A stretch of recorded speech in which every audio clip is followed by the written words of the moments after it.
I've been requested to come through and give an update on quite a few injuries that we've had over the last couple of weeks. So happy to say that Quinton de Kock has fully recovered from his left wrist injury.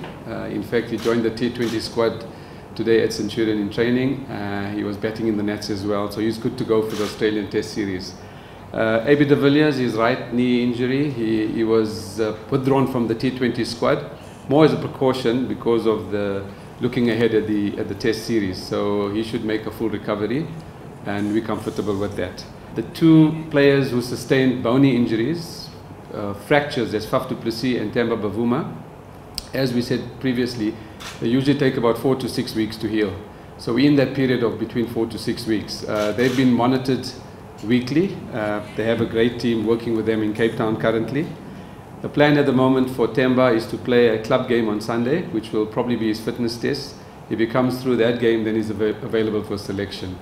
Faf starts batting tomorrow, and we're hopeful that he should come through that and make himself available to captain the team against Australia for the first test in Durban. Dale Steyn, as you all know, he damaged a ligament in his foot. He is making great recovery. I'm sure a lot of you have seen on social media. The challenge with him at the moment is that he's doing his running training, he's increasing his bowling intensity. In all likelihood, he probably will feature in the Test Series against Australia, but I'm sure the medical team will probably want him to play some form of cricket before a test match, and we're going to target one of the 4-day matches for the Titans. And again, it's more, you just got to update weekly. So for now, he's making great progress, but we'll probably know by next week when he'll be ready to start playing. Considering that I was quite a bit nervous, I think, I was glad that I don't even bowl in the power plays really for the Titans, and for me to, open the bowling was something new, and I was glad that I could control the ball. Maybe adrenaline got a little bit too much for me at stages, but I think overall the curve went better, but I'm sort of pleased that I could get a few wickets as well, so not too bad. When you play T20 cricket, it's something that you sort of have to assess the wickets very early on.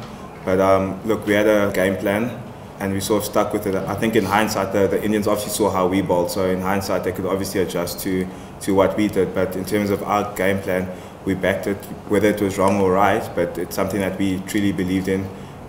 If we were 4 down, I don't think we maybe would have spoken about the sort of change-ups and all of that. Look, I think with any game plan, if you don't execute well, it always looks a bit bad.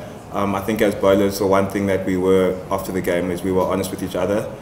We had a sort of game plan, but perhaps we didn't execute enough on that game plan. So yeah, I think it boils down to the execution. Maybe we didn't execute that well.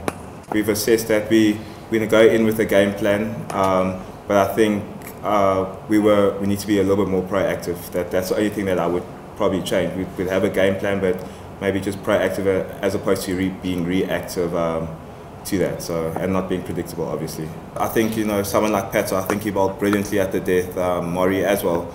I think if we can maybe apart from that first 6 overs, I think outside the power plays, if we can just sharpen up and restrict or try to bring the run rate down between say over 7 and 11, that will put us in good stead. But we did take a lot of confidence in the fact that India looked like they were going to score about 240, and to restrict them to 200, that actually gave the batting unit quite a bit of confidence to chase that score on that wicket.